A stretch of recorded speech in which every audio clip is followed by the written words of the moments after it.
ಮೊಳಕಾಲ್ಮೂರು ತಾಲೂಕಿನಾದ್ಯಂತ fungal infection ಕಾಣಿಸಿಕೊಂಡಿದ್ದು, ಈ ರೋಗವನ್ನ ತಡೆಗಟ್ಟುವುದರಲ್ಲಿ ಆರೋಗ್ಯ ಇಲಾಖೆ ಹರಸಾಹಸ ಪಡುವಂತಾಗಿದೆ. ಮೊಳಕಾಲ್ಮೂರು ತಾಲೂಕಿನ ಗ್ರಾಮಗಳಲ್ಲಿ ಜನರಿಗೆ ಫಂಗಲ್ ಇನ್ಫೆಕ್ಷನ್ ಸೋಂಕು ಕಾಣಿಸಿಕೊಂಡಿದೆ. ಮೊದಲಿಗೆ ಕಣ್ಣಿಗೆ ಕಾಣದಷ್ಟು ಚಿಕ್ಕದಾದ ಗುಳ್ಳೆ ಕಾಣಿಸಿಕೊಂಡು ತುರಿಕೆಯ ಕೆರೆತ ಆರಂಭ ಆಗಿ ರಾತ್ರಿ ಪೂರ ನಿದ್ರೆ ಇಲ್ಲದೆ ರಕ್ತ ಬರುವವರೆಗೂ ಕೂಡ ಕೆರೆಯುವಂತಹ ಪರಿಸ್ಥಿತಿ ಎದುರಾಗಿದೆ. ಈ ತುರಿಕೆಯು ಗ್ರಾಮದ ಒಬ್ಬರಿಗೆ ಆರಂಭ ಆದರೆ ಇಡೀ ಗ್ರಾಮವೇ ತುರಿಕೆಯ ಪ್ರಭಾವವನ್ನು ಎದುರಿಸಬೇಕಾಗತ್ತೆ.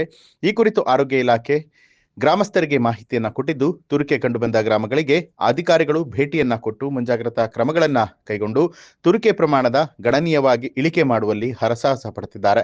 ವೈದ್ಯರು ಹೇಳೋ ಪ್ರಕಾರ ಈ ಫಂಗಲ್ ಇನ್ಫೆಕ್ಷನ್ಗೆ ಕಾರಣ ಸಾರ್ವಜನಿಕರು ಬಳಸುವಂತಹ ನೀರು, ಆಹಾರ, ಬದಲಾದ ವಾತಾವರಣದ ಪ್ರಭಾವದಿಂದ ಈ ರೀತಿ ಆಗಿರಬಹುದು. ಇಂತಹ ಸಮಸ್ಯೆ ಇರುವಂತಹ ಗ್ರಾಮಗಳಲ್ಲಿ ಸಾರ್ವಜನಿಕರು ನಮಗೆ ಮಾಹಿತಿ ನೀಡಿದಲ್ಲಿ ತಕ್ಷಣ ಸ್ಪಂದಿಸಿ ಮುಂಜಾಗ್ರತಾ ಕ್ರಮಗಳನ್ನ ಕೈಗೊಳ್ಳುತ್ತೇವೆ ಅಂತ ತಿಳಿಸಿದರು.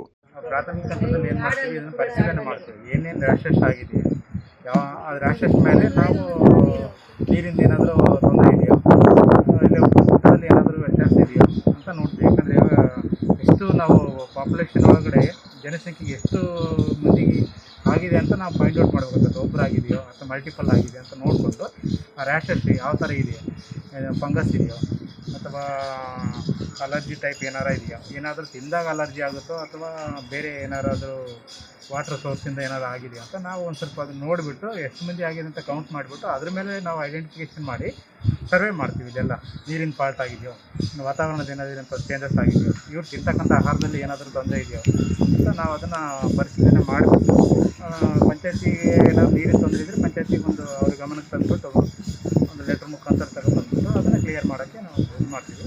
ಸೊ ಈಗ ಬಂದಿರೋದು ಉದ್ದೇಶ ಏನಪ್ಪ ಅಂದರೆ ಅವ್ರಿಗೆ ಏನೇನಾಗಿದೆ ಅವ್ರಿಗೆ ಪ್ರಥಮ ಚಿಕಿತ್ಸೆ ನಾವು ಇದಕ್ಕೆ ಕೊಡಲಿಕ್ಕೆ ನಾವು ಬಂದಿದ್ದೀವಿ. ತಿಂಡಿ ಒಂದಿನ ಬಿಟ್ಟು ಒಂದಿನ ತಿಂಡಿ ಬರೋದು, ಡೈಲಿ ನೈಟ್ ಬರೋದು ತಿಂಡಿ. ಅದು ಸಣ್ಣ ಗುಳ್ಳೆ ಥರ, ಆ ಗುಳ್ಳೆನೇ ಕಣ್ಣಿಗೆ ಕಾಣಲ್ಲ. ಅದು ಕೆರೆದಂಗೆಲ್ಲ ಕೆರಿಬೇಕು ಅನ್ಸುತ್ತೆ. ಅದು ಕೆರೆದಂಗೆಲ್ಲ ದೊಡ್ಡದಾಗುತ್ತೆ. ಮತ್ತು ಡೈಲಿ ಸ್ನಾನ ಮಾಡ್ತೀವಿ. ನಾವೇನೋ ಒಂದಿನ ಬಿಟ್ಟು ಒಂದಿನ ಸ್ನಾನ ಮಾಡಲ್ಲ. ಡೈಲಿ ಸ್ನಾನ ಮಾಡಿದ್ರೆ ಕೂಡ ತಿಂಡಿ ಒಂಥರ ಗುಲ್ ಅಂತೇಳಿ ಮೈಯೆಲ್ಲ ತಿಂಡಿ ಆಗ್ತದೆ. ಏನನ್ನ ನಾವು ಕುತ್ಕೊಂಡಾಗ ಜಾಸ್ತಿ ತಿಂಡಿ ಬರುತ್ತದೆ. ಏನೋ ಅದೇ ಒಂಥರ ಆಲೋಚನೆ ಆದಂಗೆ ಆಗುತ್ತೆ. ಒಂಥರ ಕಜ್ಜಿ ಇದ್ದಂಗೆ ಯಾವ ಥರ ತಿಂಡಿನೋ ಆ ಥರ ತಿಂಡಿ ಆಗುತ್ತೆ. ಸರ್, ಆ್ಯಕ್ಚುಲಿ ಹೇಳ್ಬೇಕಂದ್ರೆ ಇದು ನಾವು ಡೈಲಿ ಸ್ನಾನ ಮಾಡ್ತೀವಿ. ಡೈಲಿ ಸ್ನಾನ ಮಾಡಿದ್ರು ಕೂಡ ತಿಂಡಿ ಅದು ವಾಸಿ ಆಗೋಲ್ಲ. ಕರೆಕ್ಟಾಗಿ ನೈಟ್ 11 ಗಂಟೆ ಟೈಮಲ್ಲಿ ಬೆವರು ಬಂದ ಮೇಲೆ ತಿಂಡಿ ಜಾಸ್ತಿ ಆಗ್ತದೆ. ಅದಕ್ಕೆ ತಿಂಡಿ ಕಾರಣ ಏನಂದರೆ ನೀರಿನ ಸಮಸ್ಯೆ ಇದೆ. ನಮ್ಮ ಗ್ರಾಮದ ನೀರಿನ ಸಮಸ್ಯೆ ಇದೆ. ನಾವೇ ಹೇಳ್ತಾ ಇದ್ವಿ, ಡಾಕ್ಟ್ರು ಕೂಡ ಆದರೆ ಹೇಳಿದ್ವಿ. ಅದು ಕೆಲವು ನೀರಿನಿಂದ ತಿಂಡಿ ಜಾಸ್ತಿ ಆಗ್ತದೆ ಅಂತ ಹೇಳ್ತಾರೆ. ಮತ್ತು ಫುಡ್ಡಿನ ಕಡೆಯಿಂದ ತಿಂಡಿ ಜಾಸ್ತಿ ಆಗ್ತದೆ. ನಾವು ಪಿ ಡಿ ಕೂಡ ಕಂಪ್ಲೇಂಟ್ ಮಾಡಿದ್ವಿ.